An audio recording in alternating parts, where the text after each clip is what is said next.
Hello student, welcome back to my channel Samrat academy. Student, अगर आप हिंदी का एग्जाम देने वाले हैं 24 फरवरी को, तो हिंदी के एग्जाम में मेरे प्यारे बच्चे एक टॉपिक आता है पत्र लेखन। तो पत्र लेखन की हजारों वीडियोस, लाखों वीडियोस आपको यूट्यूब चैनल पे मिल जाएंगी। लेकिन मेरे प्यारे बच्चों, कोई आप लोगों को सटीक तरीका कोई नहीं बताया कि पत्र लेखन लिखने का सबसे आसान तरीका क्या है। वही क्वेश्चन बैंक, वही किताब वाला चीजें जो है छपवा रहे हैं लोग, जो कि आप लोगों को याद नहीं हो रहा है। इससे बेहतर है कि आप लोग किताब से ही याद कर पाए, लेकिन ऐसा कभी नहीं हो सकता। मेरे प्यारे बच्चों, आज की इस वीडियो को देखने के बाद आपको इतना ज्यादा आसान लगेगा कोई भी पत्र लेखन लिखना, कि आप मेरे प्यारे बच्चों 2 मिनट के अंदर में कोई भी पत्र लेखन आएगा उसको आसानी से लिख पाओगे। जो ट्रिक आपको बताना बहुत सिंपल ट्रिक है। क्या उसका स्ट्रक्चर है मेरे प्यारे बच्चों, पत्र लेखन लिखने का बहुत सिंपल है। बस उसी स्ट्रक्चर को देखकर एग्जामिनर नंबर दे देता है। ठीक है, वही चीज आपको सीखना है मेरे प्यारे बच्चों। देखिए, मेरे पास हिंदी का एक पेपर है और इस हिंदी के पेपर में दिया गया है मेरे प्यारे बच्चों पत्र लेखन। मैं आप लोगों को दिखाता हूं यहाँ पे, और इस पत्र लेखन को मैं खुद लिख के दिखाने वाला हूं आप लोगों के सामने। देखिए, जैसे प्रश्न यहाँ पे दिया है, प्रश्न नंबर 28, कि अपने निवास स्थान के आसपास मोहल्ले की नलियों की समुचित सफाई के लिए नगर निगम जनपद के स्वास्थ्य अधिकारी को पत्र लिखिए। अगर ये नहीं प्रश्न करना चाहते हो तो अथवा करके एक और प्रश्न दिया गया है कि अपने विद्यालय के प्रधानाचार्य को छात्रवृत्ति के लिए एक आवेदन पत्र लिखिए। ये सबसे ज्यादा इंपॉर्टेंट है, बहुत बार एग्जाम में पूछा गया है मेरे प्यारे बच्चों। 4 नंबर के लिए मेरे प्यारे बच्चों यह है पत्र लेखन। देखिए, दुनिया का कोई भी एग्जाम दे रहे हो, चाहे आप हाई स्कूल में हो चाहे इंटर में हो, कोई फर्क नहीं पड़ता है मेरे प्यारे बच्चों। पत्र लेखन लिखने का तो तरीका एक ही होगा। तो देखिए, अपने विद्यालय के प्रधानाचार्य को छात्रवृत्ति के लिए एक आवेदन पत्र लिखना होगा। कैसे लिखोगे? सबसे पहले आप डालिए प्रश्न उत्तर संख्या 28 का अथवा। ठीक है, जो बता रहा हूं जैसे कहूंगा वैसे ही आप लोगों को रूल फॉलो करना है। तो प्रश्न उत्तर 28 का अथवा सबसे पहले आप एक हेडिंग बनाओगे यहाँ पे, क्योंकि एग्जामिनर जो है मेरे प्यारे बच्चों, उत्तर चेक करने से पहले आप लोगों का हेडिंग चेक करता है। ठीक है, तो हेडिंग बिल्कुल साफ सुथरा होना चाहिए आप लोगों का। तो लिखोगे प्रश्न उत्तर संख्या 28 का अथवा है, तो आप लिखोगे 28 का अथवा है, तो कोष्टक में आपको अथवा लिखना पड़ेगा। ठीक है, 28 का अथवा। इसके बाद स्केल की सहायता से इसके नीचे अंडरलाइन करना। मैं स्केल ले लेता हूं, इसके नीचे आप अंडरलाइन करोगे तो देखने में बेहद आकर्षक लगेगा। ठीक है, डबल अंडरलाइन भी कर देना, इससे बेहतर दिखने में लगता है। देखिए, प्रश्न उत्तर संख्या 28 का अथवा। एक चीज मैं बता देता हूं आप लोगों को, जो पत्र लेखन लिखने के लिए आता है आप इसको पहले लिख लीजिए। जैसे अपने विद्यालय के प्रधानाचार्य को छात्रवृत्ति के लिए एक आवेदन पत्र लिखिए, ये आपको लाइनिंग उतारना ही पड़ेगा। इतना बात याद रख लीजिए, इसको आपको उतारना ही पड़ेगा। आप यहाँ पे थोड़ा सा समय देकर 1 मिनट का आप इसको जरूर उतार लें कि अपने विद्यालय के, ज्यादा समय नहीं लगेगा, 1 मिनट लगेगा उसको बढ़िया से लिखने में। ठीक है, अपने विद्यालय के प्रधानाचार्य को, तो लिखोगे अपने विद्यालय के प्रधानाचार्य को। देखिए मेरे प्यार, इस वीडियो को देखने के बाद इतना कॉन्फिडेंस आ जाएगा आपको अंदर ना, कि दुनिया का कोई भी आ जाएगा, पत्र लेखन आप आसानी से लिख पाओगे। देखिए, इतना सटीक तरीका बताने वाला हूँ। पहले इस प्रश्न को मैं उतार रहा हूँ कि अपने विद्यालय के प्रधानाचार्य को छात्रवृत्ति के लिए आवेदन पत्र, छात्रवृत्ति के लिए आवेदन पत्र, क्या लिखेंगे? छात्रवृत्ति के लिए आवेदन पत्र। ये आपको पहले प्रश्न को नोट कर लेना है मेरे प्यारे बच्चों। ठीक है, प्रश्न नोट हो गया। अब देखिए, यहां से लिखना स्टार्ट करेंगे। सबसे पहले मेरे प्यार एक बात अपने दिमाग में फिट कर लेना, कोई भी आप पत्र लेखन लिख रहे हो, पहला आपका नंबर होना चाहिए सेवा में। पहला पॉइंट यही होना चाहिए मेरे प्यार, सेवा में। तो पहला पॉइंट आप लिखोगे यहाँ पे कि सेवा में। यह बात अपने दिमाग में एकदम बैठा लो कि पहला पॉइंट हमें सेवा में ही लिखना है, इसके बाद कामा लगाना है। ठीक है, इसके बाद दूसरा नंबर पे आता है कि ऊंचा पद, जिसको पत्र लिख रहे हो। तो किसको पद लिख रहे हो? अपने विद्यालय के प्रधानाचार्य को। तो आपके विद्यालय में सबसे ऊंचा पद किसका होता है? प्रधानाचार्य को होता है। तो ऊंचा पद लिखोगे, जिसको पत्र लिख रहे हो, तो किसको लिख रहे हो? प्रधानाचार्य को लिख रहे हो, तो लिखोगे श्रीमान प्रधानाचार्य महोदय। थोड़ा रिस्पेक्ट दे देना, तो यहां पे लिख दोगे कि श्रीमान। ठीक है, श्रीमान, ऐसे दो श्रीमान एक ही में रहेगा। श्रीमान प्रधानाचार्य, श्रीमान प्रधानाचार्य महोदय लिख देना, थोड़ा रिस्पेक्ट दे देना उनको, महोदय, श्रीमान महोदय। ठीक है, इसके बाद फिर कामा लगा देना। तो पहला तो सेवा में, दूसरा क्या था? ऊंचा पद, जिसको पत्र लिख रहे हो। तो ऊंचा पद क्या है? श्रीमान प्रधानाचार्य जी को, क्योंकि स्कूल में सबसे ऊंचा पद इन्हीं का है। तीसरा नंबर पे आता है संस्था विभाग का नाम, जहां पत्र भेज रहे हो। तो किस विभाग को भेज रहे हो? अपने विद्यालय को ही भेज रहे हो, तो अपने विद्यालय का पता लिखना पड़ेगा आपको। ठीक है, तो यहां पे मैं कोष्टक में लिख देता हूं विद्यालय का नाम। सबके विद्यालय का अलग अलग नाम होता है, तो भाई अपना देख लेना कि अपने विद्यालय का नाम क्या है। तो यहाँ पे मैं कोष्टक में लिख देता हूँ विद्यालय का नाम। आपको विद्यालय का नाम लिखना है, या ना कि सिर्फ विद्यालय का नाम लिखे। आपने विद्यालय का नाम लिख देना, जो भी आप जिस स्कूल में पढ़ते हो उसका नाम लिखना होगा यहाँ पे। ठीक है, तो सारे बच्चे अलग अलग विद्यालय में पढ़ते हैं, इसलिए मैं यहाँ पे गैप छोड़ दिया हूँ। विद्यालय का नाम यहाँ पे देखिए गैप छोड़ दिया हूँ, यहाँ पे आप लोगों को भरना पड़ेगा। ठीक है, इसके बाद होता है चौथे नंबर पे आता है मेरे पास जो शहर का नाम, कि कहां पे ये विद्यालय है, मतलब विद्यालय का पता लिखना पड़ेगा आपको। तो इसके नीचे आप लिखेंगे विद्यालय का पता। तो ये भी भाई सबका विद्यालय का अलग अलग पता होता है, तो सब लोग अपना डाल लीजिएगा। विद्यालय का पता यहाँ कोष्टक में कर देता हूं, विद्यालय का पता। यहाँ पे सभी लोग अपना अलग अलग विद्यालयों का नाम भरेंगे। ठीक है, विद्यालय का पता। इसके बाद मेरे प्यारों जो आपकी अगली होनी चाहिए आपका विषय, अगली पॉइंट होना चाहिए विषय। विषय का मतलब होता है कि किसके बारे में ये लिख रहे हो। ठीक है, तो यहाँ विषय आप हेडिंग डालोगे, विषय में लिख देना कि छात्रवृत्ति प्राप्त करने के लिए आवेदन पत्र। ठीक है, छात्रवृत्ति प्राप्त करने के लिए आवेदन पत्र, तो लिख देना छात्रवृत्ति प्राप्त करने के लिए, करने के लिए, करने के लिए आवेदन पत्र। तो यहाँ पे लिख देना आवेदन पत्र, यह आपको विषय में लिखना है। ठीक है, क्लियर है, यहां तक आपको समझ में आ गया, कोई दिक्कत नहीं होना चाहिए। अब आगे है संबोधन। अब आप कहोगे संबोधन क्या होता है? संबोधन मतलब महोदय जी।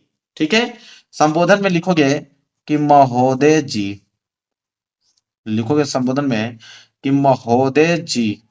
इसके बाद फिर कामा लगाना है, कामा लगाने के बाद यहां पे अपना लिखना चालू कर देना है। क्या मेरे प्यार बच्चों, कि सविनय निवेदन है कि, ठीक है, यहां पे अपना कंडीशन लिख देना कि सविनय निवेदन है कि, सविनय निवेदन है कि। अब छात्रवृत्ति प्राप्त करने के लिए आपको तो पूरा कंडीशन लिखना पड़ेगा कि सविनय निवेदन है कि मेरा नाम, यहां पे क्या लिखेंगे, मेरा नाम, अपना नाम यहां पे आप लोग लिख लीजिएगा। ठीक है, मेरा नाम यहाँ मैं यहाँ गैप छोड़ देता हूं। ठीक है, यहाँ पे क्या होगा, अपना नाम लिखें, मैं यहाँ पे कोष्टक में लिख दे देता हूं, अपना नाम आप लोगों को लिखना है, अपना नाम लिखें, अपना नाम लिखे कोष्टक बंद। इसके बाद सब लोग अपना नाम लिख दीजिएगा।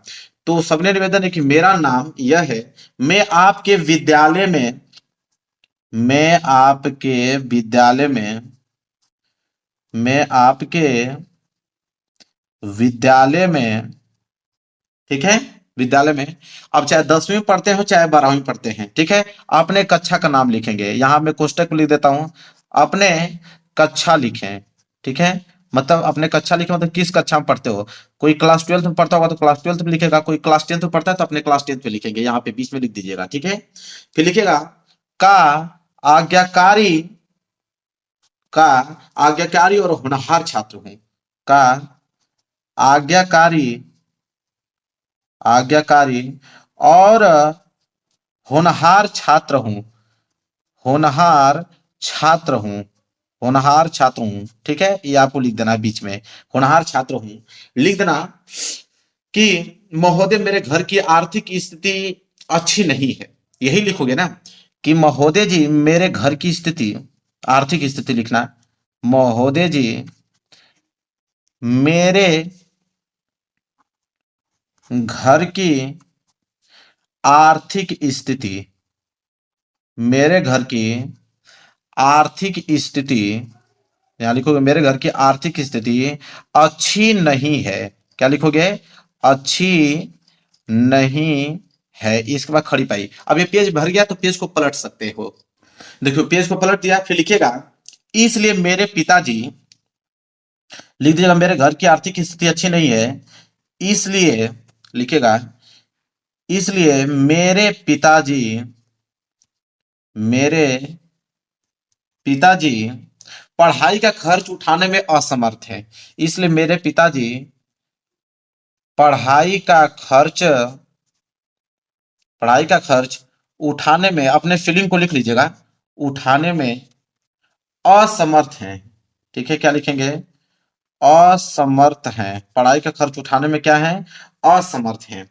क्लियर है, मैं आगे की मेरी पढ़ाई जारी रखने का मतलब इच्छुक हूं, मैं चाहे ऐसे लिख सकते हैं, मैं और आगे पढ़ाई करना चाहता हूं, मैं और आगे, मैं और आगे पढ़ाई करना चाहता हूं, पढ़ाई करना चाहता हूं। ठीक है, ऐसे लिख दीजिएगा, करना चाहता हूं। ठीक है, और मैं आगे चलकर, लिख दीजिएगा कि मैं आगे चलकर मैं आगे चलकर अपना नाम और देश का नाम रोशन करना चाहता हूं। ठीक है, आगे चलकर अपना नाम लिखिएगा, आगे चलकर अपना नाम और देश का नाम रोशन करना चाहता हूं, और देश का नाम रोशन करना चाहता हूं, रोशन करना चाहता हूं खड़ी पाई। ठीक है, यहां लिख दीजिएगा। फिर लिखिएगा कि आपसे निवेदन है कि आपसे निवेदन है कि आपसे निवेदन है कि मेरे घर की आर्थिक स्थिति और मेरे आगे की पढ़ाई जारी रखने की इच्छा में ध्यान रखते हुए, चाहे ऐसे लिख सकते हैं, आपसे निवेदन है कि मुझे छात्रवृत्ति प्रदान करने की कृपया करें। आपसे निवेदन है कि मुझे छात्रवृत्ति प्राप्त करने का, छात्रवृत्ति प्राप्त नहीं प्रदान लिखिएगा, छात्रवृत्ति प्रदान करने की कृपया करें, प्रदान करने की कृपा करें। ठीक है, कृपा करें। तो मेरे प्यार जो बीच में तो आप अपना कंडीशन लिखा जाता है, कोई भी कंडीशन, जैसे छात्रवृत्ति प्राप्त करने के लिए था तो अपना आपने कंडीशन लिखा। ठीक है, और मैं आपका सदैव आभारी रहूंगा, और मैं आपका, आगे लीजिएगा, और मैं आपका सदैव आभारी रहूंगा, सदैव आभारी रहूंगा, ऐसे लिख दीजिएगा, सदैव आभारी रहूंगा। ठीक है, इसके बाद मेरे प्यार बच्चों यहाँ पे लिख दीजिएगा धन्यवाद। क्या लिखेंगे? धन्यवाद लिखेंगे। ठीक है, इसके बाद देखिए यहाँ पे लिखेगा आपका आज्ञाकारी शिष्य, यहाँ कॉर्नर में लिखिएगा आपका आज्ञाकारी शिष्य। ठीक है, आपका आज्ञाकारी शिष्य।